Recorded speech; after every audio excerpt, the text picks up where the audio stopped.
Hello guys, स्वागत है आप सबका। तो आज हम बात करेंगे अदानी एनर्जी सॉल्यूशन की गिरावट के साथ बंद रहा 0.25% की। सवेरे भी इसके ऊपर चर्चा की थी, आप वीडियो देखा ज़रूर करो। और कई लोग इसके अंदर पूछते हैं कि नई खरीदारी करें, कब कर सकते हैं, कैसे कर सकते हैं, तो इसके ऊपर भी हम चर्चा करेंगे। तो पहले इसके ऊपर हम चर्चा कर लेते हैं। तो जैसे कि अगर पहले बात की कि अगर मतलब कि खरीदारी करनी है तो कर सकते हैं। आप दो स्ट्रेटेजी अपना सकते हैं, या तो आप इसके जो सपोर्ट है उसके ऊपर नज़र रख सकते हैं, वहाँ पर आप थोड़ा थोड़ा करके अगर खरीदना है तो खरीद सकते हैं। और या फिर एक चीज़ और है कि इसका जो एक रेजिस्टेंट एरिया है, जैसे कि यहाँ पर हमने देखा एक वीकली चार्ट के ऊपर और डेली चार्ट के ऊपर जो रेजिस्टेंट दिख रहा है वो है ये 1250 रुपये के आसपास का जोन। तो आप वेट कर सकते हैं, जब ये 1250 रुपये को क्रॉस करे अच्छे वॉल्यूम के साथ, जब ब्रेकआउट आए, तब आप इसके अंदर अगर चाहे तो तुरंत खरीदी कर सकते हैं और फिर जो है 1180 रुपये के आसपास का स्टॉप लॉस ले सकते हैं। तो ये दोनों ही रणनीति जो है, एक स्ट्रेटेजी आप रखना चाहे तो रख सकते हैं। और देखिए यहाँ पर आगे देखते हैं कि ये इसका प्राइस कहाँ पर जा सकता है। अब इसके ऊपर हम चर्चा करेंगे। जैसे कि आज के दिन अगर देखें तो 1140 के आसपास का इसने एक लो बनाया था और लो के आसपास इसने क्लोजिंग दी पहले। अब वॉल्यूम के अंदर देखें तो थोड़ी सी जो है वॉल्यूम थोड़ा सा मतलब कि मीडियम वॉल्यूम रहा, ना ज़्यादा ना कम, ऐसा लग रहा है। 9 लाख के आसपास का वॉल्यूम रहा। 15 मिनट का चार्ट देखें तो यहाँ पर साफ साफ दिख रहा है कि एक बेस की पकड़ जो है ज़्यादा थी आज के दिन। तुरंत ही खुलते ही नीचे आया, उसके बाद ऊपर चढ़ने ही नहीं दिया और आखिर में भी यहीं पर बंद रहा। और हालांकि आज बाजार के अंदर भी गिरावट थी और इसके ऊपर हमने चर्चा की थी कि मार्केट का इफेक्ट भी इसके ऊपर पड़ सकता है आने वाले दिनों में। और हालांकि अभी इसका Q3 के रिजल्ट भी जो है जल्द आ सकते हैं, तो उसका इफेक्ट भी इसके ऊपर पड़ सकता है। अब यहाँ पर देखें डेली चार्ट के ऊपर एक चीज़ और है, ये भी जान ले कि अभी ये 20 डेज़ का मूविंग एवरेज और 50 डेज़ का मूविंग एवरेज, इसके ऊपर भी हम चर्चा करेंगे। पहले यहाँ पर आप देखें, इसके बारे में बताइए। तो ये आप देख सकते हैं कि what happen when EMA 20 crosses EMA 50। तो यहाँ पर भी आप देख सकते हैं कि intermediate term trends, if the 20 EMA is above 50 EMA the trend is bullish. मतलब कि अगर 20 EMA जो है वो 50 EMA से ऊपर है तो ट्रेंड जो है बुलिश मान सकते हैं।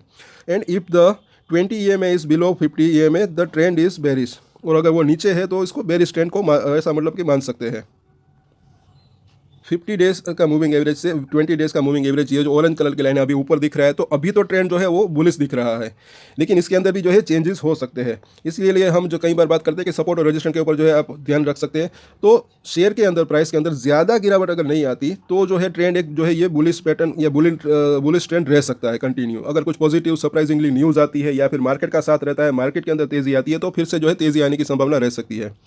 तो अभी का जो ट्रेंड है ये इसको जो है मतलब कि ऐसा लग रहा है कि बुलिश तो बना हुआ है, लेकिन हाँ, शॉर्ट टर्म की अगर बात करें तो वोलेटिलिटी भी रह सकती है, कंसोलिडेशन भी हो सकता है, प्रॉफिट बुकिंग भी आ सकती है। तो कौन से वो लेवल है हो सकते हैं उसको बारे में हम चर्चा करेंगे। पहले तो वीकली चार्ट के ऊपर जब हम इसको देखते हैं तो यहाँ पर जिनको नहीं पता उनको बता दूं कि ये जो है टॉप एंड हैंडल जैसा पैटर्न यहाँ पर बना है, ऐसा लग रहा है। और इसका जैसे कि हमने पहले ही चर्चा की कि 1250 रुपये के आसपास जो इसका हाई था इस हैंडल का, इसके ऊपर जो है इसके अंदर एक अच्छा खासा ब्रेकआउट आ सकता है। अगर इसके पार जाता है तब जो है अच्छी तेज़ी इसके अंदर आ सकती है, जो कि इसको 1400, 1500 या 1700 तक मतलब कि जाने की इसकी संभावना हो सकती है। तो इस लेवल के आसपास आप जो है इसको ऊपर नजर रख सकते हैं 1250 के आसपास का, वो भी अच्छे वॉल्यूम के साथ। और ये वीकली चार्ट है, तो शुक्रवार तक अगर 1250 के ऊपर ये क्लोजिंग दे तो अच्छा रह सकता है। और अभी जो है यहाँ पर अगर देखें 50 वीक का मूविंग एवरेज उसी लेवल के आसपास आज इसने सपोर्ट लिया है। और 200 दिनों का मूविंग एवरेज तो इसके ऊपर है 1300 के आसपास। तो 50 वीक का मूविंग एवरेज कल का दिन जो है काफ़ी इंपॉर्टेंट रह सकता है कि क्या इसको ये होल्ड कर पाता है या नहीं। साथ साथ पूरे हफ्ते में भी अगर देखें, क्योंकि वीकली चार्ट है, शुक्रवार तक अगर इसके ऊपर एटलीस्ट ये क्लोजिंग दे तो भी अच्छा रह सकता है। अदरवाइज अगर देखें तो ये इसका 200 दिनों का मूविंग एवरेज है जो कि 1070 का प्राइस है, वहाँ तक आने की इसकी संभावना हो सकती है। लेकिन वो तब हो सकता है कि अगर मार्केट के अंदर ये गिरावट कंटिन्यू रहे। निफ्टी की अगर बात करें, निफ्टी के अंदर आज अच्छी खासी गिरावट थी और इसी का इफेक्ट शायद इसके ऊपर पड़ा होगा, अभी तो ऐसा ही लग रहा है। और यहाँ पर देखें 50 डेज़ का मूविंग एवरेज, ये आज के दिन भी थोड़ा सा ऊपर हुआ है, और जैसे कि कल हमने इसके ऊपर बात की थी।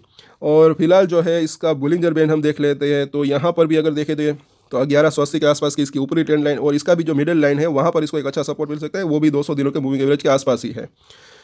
और MACD की बात करें तो यहाँ पर थोड़ा सा बेरिश क्रॉसओवर होने की तैयारी है, ऐसा लग रहा है। तो यहाँ पर अगर जैसे कि हमने चर्चा की कि ये सब टेक्निकल चार्ट के ऊपर देखें तो ये मतलब कि सभी कुछ इंडिकेटर्स जो है एक मिक्स जो है इंडिकेट देते हैं, कई बार ऐसा लग रहा है। क्योंकि मतलब कि यहाँ पर अगर आप देखें, जैसे कि हमने बात की 1135 के आसपास का जोन जो है वो 50 वीक का मूविंग एवरेज है। अगर इसको तोड़ता है तो थोड़ी सी गिरावट और आने की संभावना हो सकती है।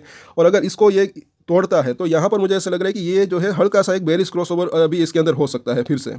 तो वापस से जो है 1070 के आसपास इसको एक अच्छा सपोर्ट मिल सकता है। और उससे पहले भी एक छोटा सपोर्ट है जो कि 1100 रुपये के आसपास के, वहाँ पर भी इसको सपोर्ट मिल सकता है, तो उसके ऊपर हम चर्चा करेंगे। तो जैसे कि यहाँ पर हम देखें तो वापस से सपोर्ट और रेजिस्टेंस की समरी ले लेते थे। तो 1140 के आसपास का प्राइस। तो नीचे में देखें तो एक तो ये 1120 से पहला इसका जो नज़दीकी सपोर्ट दिख रहा है 1120 से 1100 का जोन, उसके नीचे जैसे कि हमने चर्चा की 1070 का प्राइस। तो इन दोनों ही सपोर्ट के ऊपर नज़र रख सकते हैं, नज़दीकी सपोर्ट। और ये जो है अभी काफ़ी स्ट्रॉन्ग सपोर्ट यहाँ पर दिख रहा है, अगर इसको तोड़ता है फिर ये जो है 1030 से 1000 रुपये के जोन तक जाने की संभावना रह सकती है। लेकिन फिलहाल वो लेवल दूर है तो फिलहाल इसकी बात नहीं करेंगे, लेकिन ये नज़दीकी सपोर्ट ये दिख रहे हैं। अब अगर रजिस्टेंट की बात करें तो जैसे कि पहले तो अगर देखें तो ये आज का जो इसने हाई बनाया उसी लेवल के आसपास का एक जोन जो कि 1180 रुपये के आसपास से है लेकर 1200 का जोन, ये पहला एक इसका एक रजिस्टेंट एरिया हो सकता है। उसके बाद देखें तो ये 1220 से लेकर 1250 का जोन दूसरा रजिस्टेंट एरिया ये यहाँ पर दिख रहा है। शॉर्ट टर्म की बात करें तो अगर इन लेवल को पार करता है तब इसके अंदर फर्दर तेजी आने की संभावना रह सकती है। और कल का दिन जो है काफ़ी इंपॉर्टेंट रह सकता है, 1140 को होल्ड कर पाता है नहीं ये देखना बनता है। अगर मार्केट के अंदर थोड़ी सी भी अगर पॉजिटिवनेस आती है तो इसके अंदर हल्का सा बाउंस बैक देने की कोशिश कर सकता है। अभी फिलहाल 5 और 9 डेज़ के मूविंग एवरेज के एकदम ऊपर काम कर रहा है। आज भी देखें तो ये 5 डेज़ के मूविंग एवरेज के आसपास भी इसने सपोर्ट लिया है। तो कल का दिन थोड़ा सा इंपॉर्टेंट रह सकता है। तो आज के वीडियो में इतना ही। अगर अच्छा लगा तो लाइक करें, शेयर करें और सब्सक्राइब करें हमारे चैनल को। दूसरे वीडियोस और हमारी कम्युनिटी पोस्ट को भी आप जरूर देखा करें।